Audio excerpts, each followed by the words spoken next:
Students, आज हम लोग ग्रामर का 5th पार्ट स्टार्ट करेंगे और वो है वाक्य के भेद। वाक्य के भेद, तो पहले उसका डेफिनेशन देखते हैं कि वाक्य किसे कहा जाता है। शब्दों के ऐसे सार्थक समूह को वाक्य कहते हैं जिससे किसी विचार की पूर्णता प्रकट हो, जिससे पता चले कि वो विचार जो है वो पूर्ण हो चुका है। ठीक है, तो वाक्य के दो भेद होते हैं। वाक्य के आधार पर दो प्रकार हैं, अर्थ के आधार पर और रचना के आधार पर। ये दो प्रकार हैं वाक्य के। तो पहले हम लोग देखेंगे अर्थ के आधार पर। ठीक है, तो अर्थ के आधार पर कुल कितने प्रकार हैं? 6 प्रकार हैं। ठीक है, आपको बहुत सारे टेक्स्ट बुक में आपको 8 प्रकार भी दिखेंगे, लेकिन हम लोग को सिर्फ एग्जाम के लिए 6 प्रकार ही अच्छे से रीड करना है, पढ़ना है। ठीक है, तो पहला है विधानार्थक वाक्य, दूसरा है निषेधार्थक वाक्य, तीसरा है प्रश्नार्थक वाक्य, चौथा है आज्ञार्थक वाक्य, पांचवा है संदेहार्थक भी कहा जाता है और संदेश सूचक भी कहा जाता है। ठीक है, और लास्ट है आपका 6th वन इज विस्मयार्थक वाक्य। तो एक एक करके हम लोग अब देखेंगे इसके प्रकार। विधानार्थक वाक्य, तो विधानार्थक वाक्य किसे कहते हैं?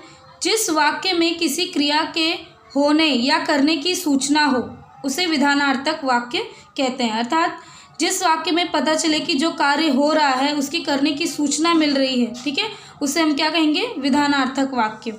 ये एक प्रकार का सरल वाक्य भी होता है। यह वाक्य सकारात्मक, हमेशा पॉजिटिव होता है। इस वाक्य में न, ना, नहीं, मत जैसे शब्दों का उपयोग नहीं होता। मतलब कोई भी नेगेटिव वर्ड जो है वो सेंटेंस में नहीं होते। जैसे यहाँ पे उदाहरण देखिए, मैं भीतर तक कांप गया। इसमें आपको कहीं पे भी न, नहीं, ना, मत ऐसे शब्द नहीं दिखेंगे। ठीक है, ये आपका सरल वाक्य जैसा होता है, तो इसे हम क्या कहेंगे? विधानार्थक वाक्य। और दूसरा है निषेधार्थक वाक्य। ठीक है, निषेधार्थक, जिस वाक्य में किसी बात के न होने या न करने का बोध हो उसे हम निषेधार्थक वाक्य कहते हैं। मतलब कि जिस वाक्य में पता चले कि वो वहाँ पर काम नहीं हो रहा है, ठीक है, तो उसे हम क्या कहेंगे? निषेधार्थक वाक्य। यह वाक्य नकारात्मक होते हैं, यहाँ पर निगेटिव वर्ड्स पाए जाते हैं। इस वाक्य में न, ना, नहीं, मत जैसे शब्दों का उपयोग होता है। उदाहरण, लक्ष्मी ने आज भी दूध नहीं दिया। तो आप लोग देखेंगे यहाँ पे नहीं वर्ड यूज़ किया हुआ है। तो एक जहाँ पर भी आपको ऐसे वर्ड दिखे न, ना, नहीं, मत, तो वो आपका क्या हो जाएगा? निषेधार्थक की इसकी पहचान है।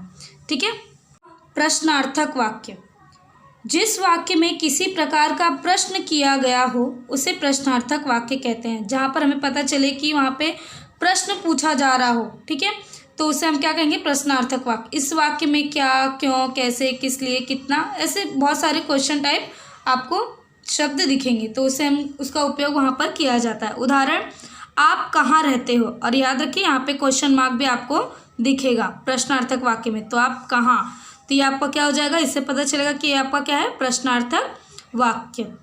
उसके बाद आता है आपका आज्ञार्थक वाक्य। आज्ञार्थक वाक्य में क्या है? जिस वाक्य में किसी भी प्रकार की आज्ञा या प्रार्थना का बोध होता है। जिस वाक्य से हमें पता चले कि या तो उनसे रिक्वेस्ट किया जा रहा है या तो ऑर्डर दिया जा रहा है, ठीक है, तो उसे हम क्या कहेंगे? आज्ञार्थक वाक्य। जैसे उदाहरण, गाय को खुला छोड़ दो। मतलब कि हम यहाँ पर उनसे रिक्वेस्ट कर रहे हैं, प्रार्थना कर रहे हैं कि आप गाय को क्या कीजिए? खुला छोड़ दो, या तो उनसे आज्ञा दे रहे हैं। दोनों भी हम यहाँ पर इस्तेमाल कर सकते हैं कि तुम गाय को खुला छोड़ दो, ऑर्डर देना। ठीक है, तो आपका ये क्या हो जाएगा? आज्ञार्थक वाक्य। उसके बाद आपका है 5th संदेहार्थक वाक्य, या तो इसे हम कहेंगे संदेश सूचक वाक्य। जिस वाक्य में संदेह या शंका का बोध हो, जिससे हमें पता चले कि किसी प्रकार का संदेह का यहाँ पर हमें पता चले या शंका का बोध हो, उसे हम क्या कहेंगे? संदेहार्थक वाक्य या फिर संदेश सूचक वाक्य। इस वाक्य में शायद शब्द का उपयोग किया जाता है। ज़्यादातर सेंटेंस अगर आप देखेंगे तो अगर आपको शायद वर्ड दिखे तो वो आपका क्या हो जाएगा? संदेहार्थक वाक्य। यह वाक्य भविष्य काल में होता है। भविष्य काल में होता है, अर्थात इस वाक्य के अंत में आपको ज़्यादातर जगह गा, गी और गे दिखाई देगा। ठीक है, उदाहरण, शायद कल वर्षा होगी। तो शायद वर्ड भी यहाँ पर आया, लास्ट में अंत में गी भी आया, तो ये आपका क्या हो जाएगा? संदेहार्थक वाक्य। अब लास्ट है आपका अर्थ के आधार पे विस्मयार्थक वाक्य। जिस वाक्य में हर्ष, शोक, विस्मय, घृणा आदि का बोध हो। मतलब कि जिस वाक्य से पता चले खुशी का, दुख का, किसी चीज़ के विस्मयकार मतलब किसी चीज़ का उत्साह आश्चर्यचकित वाली चीज़ें या फिर नफरत का पता चले तो इसे हम क्या कहेंगे, विस्मयार्थक वाक्य। इस वाक्य में विस्मय आदि बोधक चिन्ह का उपयोग किया जाता है। जहाँ पे भी आपको ये चिन्ह दिखेगा वो आपका क्या हो जाएगा, विस्मयार्थक वाक्य। जैसे उदाहरण, बेचारा गिर गया, तो बेचारा के बाद आपको दिख रहा है यहाँ पे ये चिन्ह विस्मय आदि बोधक चिन्ह, तो इसे हम क्या कहेंगे, इसको विस्मयार्थक वाक्य। हमने अर्थ के आधार पर पढ़ा। अर्थ के आधार पर वाक्य के कितने प्रकार थे, 6 प्रकार थे। अब हम पढ़ेंगे रचना के आधार पे। तो रचना के आधार पर वाक्य के कितने प्रकार हैं, 3 प्रकार। पहला है सरल वाक्य, दूसरा है संयुक्त वाक्य और तीसरा है मिश्र वाक्य। तो एक एक करके हम देखेंगे। पहला देखते हैं सरल वाक्य। जिस वाक्य में एक ही मुख्य क्रिया हो उसे सरल वाक्य कहते हैं। जिस वाक्य में सिर्फ और सिर्फ एक ही क्रिया हो, यानी कि कोई एक ही काम किया गया हो, उसे हम क्या कहेंगे, सरल वाक्य। उदाहरण के लिए, मोहल्ले वाले अपनी फुर्सत से आते हैं, मतलब काम कौन सा हो रहा है, कार्य क्रिया क्या है, इसमें आते हैं। ठीक है, तो एक ही क्रिया है यहाँ पर, तो वो क्या हो जाएगा आपका सरल वाक्य, याद रखना आपको। उसके बाद आता है मिश्र वाक्य।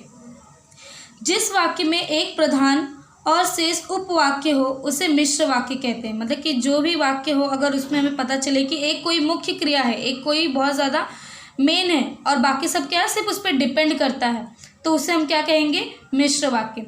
इसकी मैं एक पहचान बता देती हूँ आपको ट्रिक के तौर पे, कि आपको कहीं पे भी अगर तो, की, क्योंकि, जबकि या फिर ये कॉमा को हिंदी में हम लोग अल्प विराम कहते हैं। तो अगर आपको तो, की, क्योंकि, जबकि या कॉमा कहीं पर भी दिखे तो वो आपका क्या हो जाएगा, मिश्र वाक्य हमेशा करेक्ट रहेगा। ठीक है, इस वाक्य में 2 उपवाक्य होते हैं। पहला वाक्य दूसरे वाक्य पर निर्भर होता है। ठीक है, इसमें 2 उपवाक्य यानी कि 2 वाक्य अलग अलग होते हैं और पहला वाक्य दूसरे वाक्य पर निर्भर होता है। उदाहरण के तौर पर देखिए यहाँ पे, गाय ने दूध देना बंद कर दिया क्योंकि वह बूढ़ी हो गई थी। गाय ने दूध देना बंद कर दिया, क्यों, क्योंकि वो क्या हो गई थी, बूढ़ी हो गई थी। मतलब पहला वाक्य दूसरे वाक्य पर निर्भर करता है। ठीक है, और यहाँ पे देखिए क्योंकि शब्द आया है तो वो आपका क्या हो जाएगा, मिश्र वाक्य। संयुक्त वाक्य में 2 या 2 से अधिक सरल वाक्य होते हैं। सरल वाक्य अभी मैंने आप लोगों को बताया किसे कहते हैं। तो संयुक्त वाक्य में 1 या 2 से अधिक सरल वाक्य होते हैं, तो उसे हम क्या कहेंगे, संयुक्त वाक्य। और वो जोड़े किसके द्वारा जाते हैं, और, तथा, लेकिन, किंतु, परंतु, ऐसे समुच्चय बोधक अव्यय से हम कहते हैं। अव्यय आप लोगों ने पढ़ा है।